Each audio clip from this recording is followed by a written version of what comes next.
যাদেরকে কিয়ামতের কোনো কষ্ট স্পর্শ করবে না, কিয়ামতের কোনো ভয়াবহতা তাদেরকে পাবে না, কিয়ামতের কোনো ভয়াবহতা, কোনো টেনশন তাদের টাচই করবে না।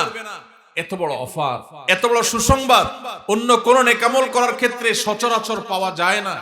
তিন শ্রেণীর মানুষ আছে, যাদেরকে সাহায্য করা, যাদের উপকার করা, যাদেরকে বিপদ থেকে উদ্ধার করা, যাদেরকে রক্ষা করা, সহযোগিতা করা, এটা আল্লাহ তাআলা তার উপর তিনি কর্তব্য বানিয়ে নিয়েছেন। আল্লাহ তাআলা নিজের জন্য নিজেকে আবশ্যক করে নিয়েছেন।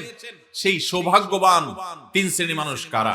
যেসব যুবক ভাইরা স্রোতের বিপরীতে, হারামের যে স্রোত জাহান্নামের দিকে নিয়ে যাচ্ছে আমাদের তরুণদেরকে, এর বিপরীতে যে সমস্ত যুবক যুবতীরা তিন শ্রেণীর মানুষ আছে, যাদেরকে সাহায্য করা, যাদের উপকার করা, যাদেরকে বিপদ থেকে উদ্ধার করা, যাদেরকে রক্ষা করা, সহযোগিতা করা, এটা আল্লাহ তাআলা তার উপর তিনি কর্তব্য বানিয়ে নিয়েছেন। আল্লাহ তাআলা নিজের জন্য নিজেকে আবশ্যক করে নিয়েছেন। সেই সৌভাগ্যবান তিন শ্রেণীর মানুষ কারা?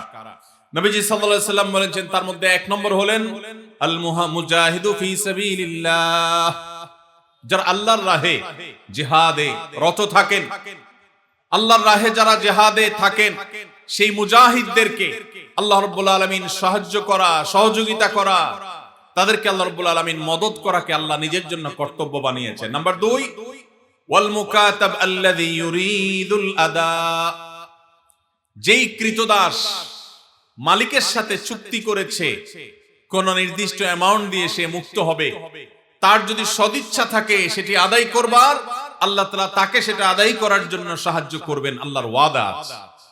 নাম্বার 3, যেই ব্যক্তিকে আল্লাহ রাব্বুল আলামিন সাহায্য করার ওয়াদা আল্লাহর আছে, আল্লাহ তাআলা সাহায্য করাটাকে তার জন্য কর্তব্য বানিয়ে নিয়েছেন, তিনি হলেন ওয়ান্নাকিহ আল্লাযী ইউরিদুল আফাফ, যে যুবক, যে মানুষ বিবাহ বন্ধনে আবদ্ধ হয়েছেন, তার উদ্দেশ্য তার চরিত্র যেন কালিমাযুক্ত না হয়, চরিত্রকে হেফাজত করবার জন্য যে বিবাহের পথ বেছে নেয়, নবীজি সাল্লাল্লাহু আলাইহি সাল্লাম বলেছেন, এই বিবাহ করা মানুষ, এই চরিত্র রক্ষা করা মানুষ, এই বীর, একে আল্লাহ রাব্বুল আলামিন সাহায্য করা, তাকে অর্থনৈতিকভাবে বরকত দেওয়া, তার জীবনের সার্বিক কল্যাণ দান করা, এই জিনিসটা আল্লাহ নিজের জন্য আল্লাহ কর্তব্য বানিয়ে নিয়েছেন।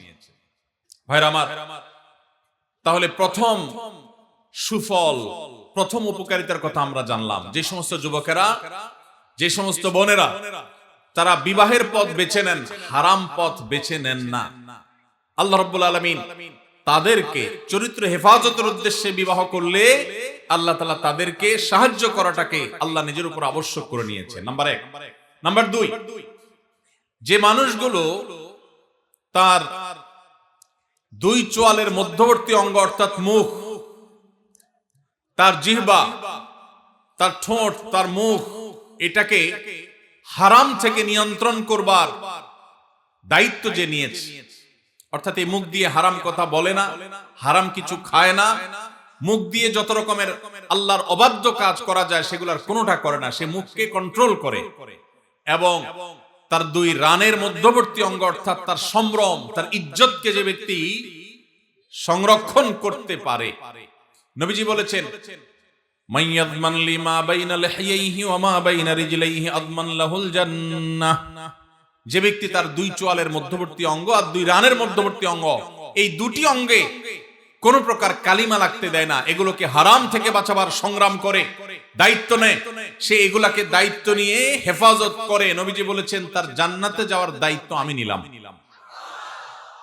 ভাইরা আমার, প্রিয় নবী সাল্লাল্লাহু আলাইহি সাল্লাম যদি কারোর জান্নাতে যাওয়ার দায়িত্ব নেন, তাহলে তার আর কোনো ভয়ের কারণ আছে? তার জান্নাতের পথ ঠেকাবার শক্তি কারোর আছে? এত বড় অফার, এত বড় সুসংবাদ অন্য কোন নেকামল করার ক্ষেত্রে সচরাচর পাওয়া যায় না। যুবক ভাইরা, যদি যৌবনের সময়টাকে কালিমা মুক্ত রাখবার সংগ্রামে আপনি জয়ী হতে পারেন, মনে রাখবেন এটা হলো আপনার সবচেয়ে বড় বীরত্ব, এটা হলো আপনার সবচেয়ে বড় বাহাদুরি, এটা হলো আপনার সবচেয়ে বড় পুরুষত্ব।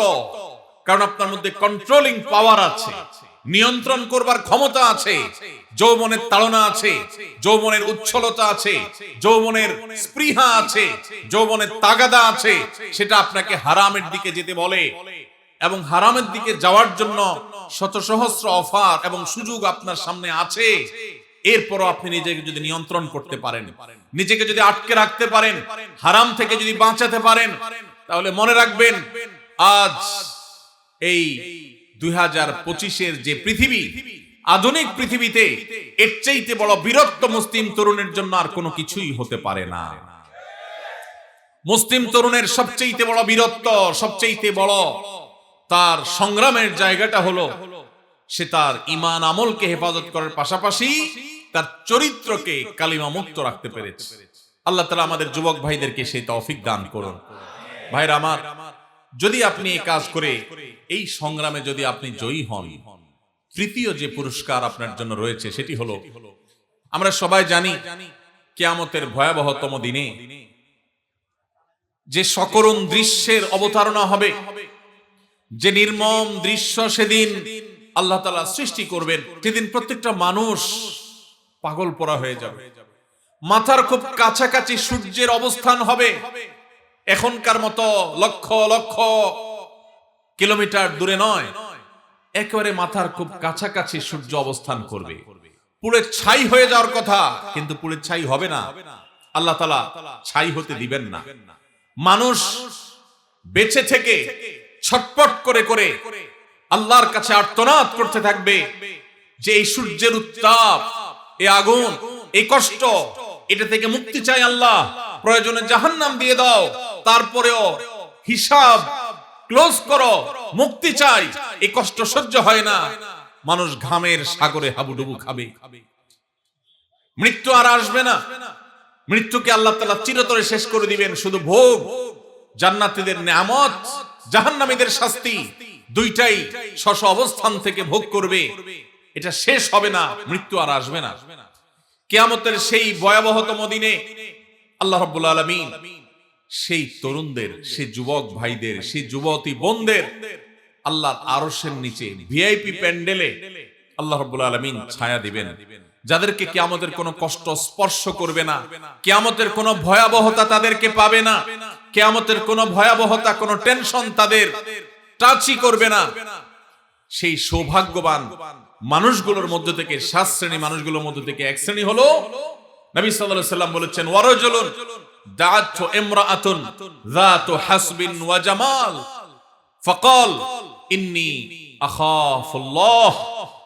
যে যুবককে কোন মেয়ে হারাম প্রেমের অফার করেছে, অবৈধ সম্পর্ক করবার জন্য বন্ধু বান্ধবরা তাকে উস্কে দিয়েছে, তার সাথে কোনো হারাম রিলেশনের প্রস্তাব এসেছে, সে সেই প্রস্তাব লোভনীয়, অভিজাত, সুন্দরী, উচ্চবংশীয়, ভালো ঘরের মেয়ে অফার করার পরও সে চিন্তা করেছে এই অফার গ্রহণ করে আমি সাময়িক ভোগের জগতে যদি প্রবেশ করিও, আল্লাহর শাস্তি অবধারিত।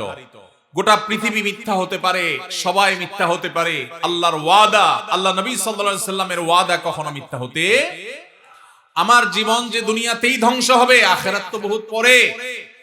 এই হারামের সাথে যদি সংশ্লেষ হয়, সম্পর্ক হয়, আল্লাহ রাব্বুল আলামিন গোটা জীবনকে জাহান্নামে পরিণত করে দিবেন। হারামের যে আযাব, এই হারামের আযাব শুধু মৃত্যুর পরে নয়, দুনিয়া থেকে শুরু হয়ে যায়। এই কথা চিন্তা করে যদি কোনো যুবক বলে ইন্নী আখাফুল্লাহ, হারাম অফার পাওয়ার যদি বলে আমি আল্লাহকে ভয় করি, আল্লাহর ভয়ে আমি তোমার হারাম এই প্রস্তাবকে, হারাম এই অফারকে আমি গ্রহণ করতে পারলাম না, সে যদি নিজেকে বাঁচিয়ে রাখতে পারে, নবীজি সাল্লাল্লাহু আলাইহি সাল্লাম বলেছেন, ওই যে কিয়ামতের ভয়াবহতম দিনে আল্লাহর আরশের নিচে ভিআইপি প্যান্ডেলে যে মানুষগুলো ছায়া পাবে, আশ্রয় পাবে, যাদেরকে কোনো কষ্ট স্পর্শ করবে না, তাদের মধ্য থেকে এই যুবক, যেই যুবক হারাম এবং অবৈধ সম্পর্ক করার সুযোগ পেয়েও সেখান থেকে সে নিজেকে বাঁচিয়ে রেখেছে। আল্লাহ তাআলা আমাদের যুবক ভাইদের চরিত্রগুলোকে হেফাজত রাখার তৌফিক দান করুন। ভাইরা আমার, নবী করিম সাল্লাল্লাহু আলাইহি সাল্লামের আরেকটি হাদিস আবু হুরায়রা রাদিয়াল্লাহু তাআলা আনহু বর্ণনা করেছেন।